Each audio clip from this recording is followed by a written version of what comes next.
Hello everyone, welcome back to my channel. আশা করি আপনারা সবাই খুব ভালো আছেন। তো আজকে আমি একটা ছোট্ট ব্লগ আপনাদের সাথে শেয়ার করে নিচ্ছি। আজকে আমরা যাচ্ছিলাম বেহালা, তো আমাদের কিছু ভোটের কাজের জন্য। তো আমরা এখানে টোটো করে প্রথমে যাচ্ছিলাম আমাদের হাওড়া থেকে। তো টোটো করে আমরা প্রথমে বাসের জন্য বাস স্ট্যান্ডে যাচ্ছিলাম। তো আমরা এখানে হাওড়া থেকে নবান্ন বাস স্ট্যান্ডে চলে এসেছিলাম। নবান্ন বাস স্ট্যান্ডে আসার পর আমরা এই বাসটা নিয়ে নিয়েছিলাম, এটা ডাইরেক্ট বেহালা যায়। তো এই বাসটা 10:20 না 10:30টায় ছাড়ে, ডিরেক্ট 10:30টায় ছাড়ে। তো বেহালায় নামার পরে আমরা বেহালায় নেমে হাঁটতে যাচ্ছিলাম। তো ওখানে নামার পরে খুব রোদ্দুর ছিল, কড়া রোদ্দুরে একটু লাগছিলো। তো এখানে তোমরা বেহালা বাজার লেখাটা দেখতেই পাচ্ছ। তো বেহালা বাজারে আমরা এসে গেছিলাম, এখানে পৌঁছে গেছিলাম। তো বেহালা বাজারে আসার পর আমরা এখানে সিদ্ধেশ্বরী কালী মন্দিরে চলে এসেছিলাম। তো সিদ্ধেশ্বরী কালী মন্দিরটা দেখো, এখানে মা কালীর মূর্তি। তো মা কালীর মূর্তিটা দেখেই তোমাদের মনটা খুব ভালো হয়ে যাবে। আর মা কালী সকলের যেন তোমাদের মঙ্গল করে এই প্রার্থনাই করি। তো ওখান থেকে আমরা অটো নিয়ে নিয়েছিলাম। অটো নিয়ে আমরা পৌঁছে গেছিলাম শ্যামাসুন্দরী বালিকা বিদ্যালয়। তো এখানেই ভোটের কাজটা হওয়ার কথা ছিল আর কি, যে ভোটটা আসলে আমাদের এখানে পুরনো একটা ভোটার কার্ড রয়ে গেছিলো, যেটা আমরা হাওড়ায় ট্রান্সফার করতে চাই। তো সেই জন্যই আমরা আসছিলাম। তো এই পিঙ্ক কালারের বিল্ডিংটাই দেখছো, এইটাই হচ্ছে বেহালা শ্যামাসুন্দরী বিদ্যাপীঠ। এটা বালিকা বিদ্যালয় না, এটা হচ্ছে বিদ্যাপীঠ অ্যাকচুয়ালি। আমাদের এখানে সব শিবপুর হিন্দু বালিকা বিদ্যালয় আছে বলে আমি বালিকা বিদ্যালয় বলে ফেলেছি। তো এখানে তোমরা দেখতেই পাচ্ছ, এখানে বেহালা থেকে আমি একটা পেন কিনে নিয়েছিলাম। এখানে একটা স্কুলের উল্টো দিকের দোকানে একটা খাতা পেনের দোকান ছিল, সেখান থেকে বেহালার স্মৃতি হিসেবে আমি একটা পেন কিনে নিয়েছিলাম। তো পেনটার দাম নিয়েছিল 10 টাকা। তো এখানে দেখো, এখানে কোনো টোটো নেই, এটা একটা মজার জিনিস। এখানে সবই হাতে টানা রিক্সা।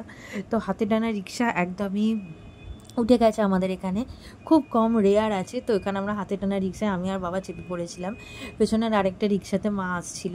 তো হাতে টানা রিক্সার অভিজ্ঞতাটা একদম অন্যরকম ছিল। তো খুবই ভালো লেগেছে হাতে টানা রিক্সায় অনেক দিন পর চেপে। আর এই রিক্সার হর্ন কিন্তু আগেকার মতন নেই। আমার তো হর্নটা পুরো একদম টোটোর মতন, আমাদের এখানকার টোটোর মতনই হর্নটা, আর এখানকার স্পিডও তাই। আর তারপরে আমরা ওখানে নেমে আমরা ওখানে চা খাচ্ছিলাম। তো তার আগে তোমাদের ওখানকার বাজারের এটা তোমাদের দেখিয়ে দিচ্ছি, বাজারের যে ভিউটা আর কি তোমাদের দেখিয়ে দিচ্ছি। তো বেহালা বাজারের ভিউ হচ্ছে এইরকম। তো আমার তো খুবই ভালো লেগেছে। তারপর আমরা ওখানে চলে এসেছিলাম চায়ের দোকানে চা খেতে।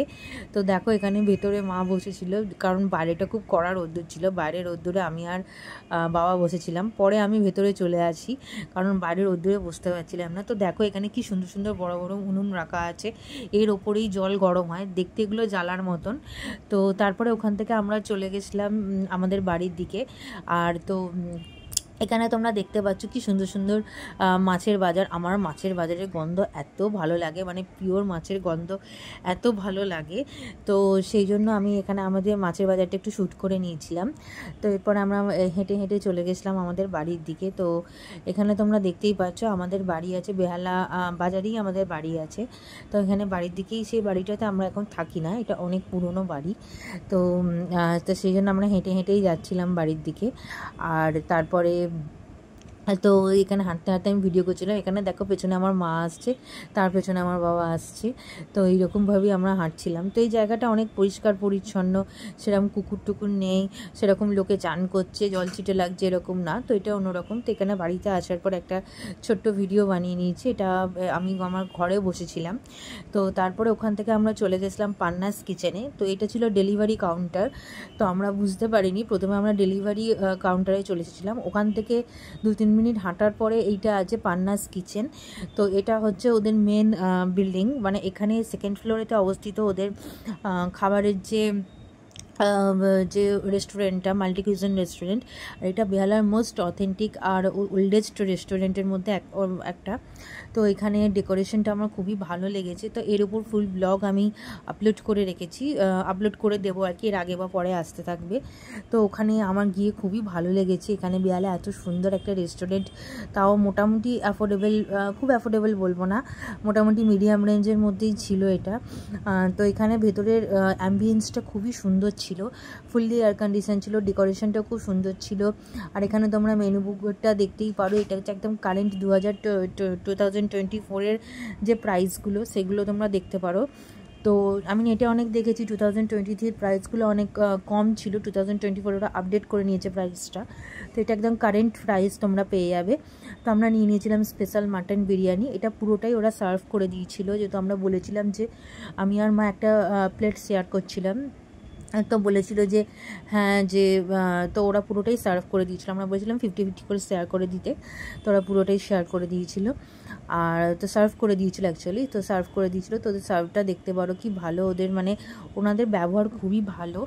আর এখানে বিরিয়ানির যে কোয়ালিটিটা খুব লাইট ওয়েট ছিল আর খুব সুন্দর ছিল, খেয়ে কোনো রকম গ্যাস অম্বল বদহজম কিচ্ছু হয়নি, কোনো রকম অ্যান্টাসিডও আমরা খাইনি।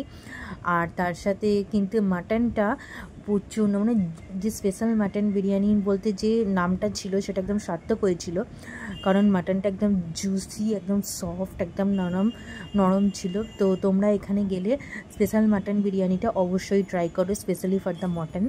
কিন্তু বিরিয়ানির কোয়ান্টিটিটা দুজন হিসাবে আমাদের কমই পড়ে গেছিলো, ওরা বলেও ছিল কিন্তু আমরা শুনিনি, আমরা অতটা খেতেও পারি না কিন্তু।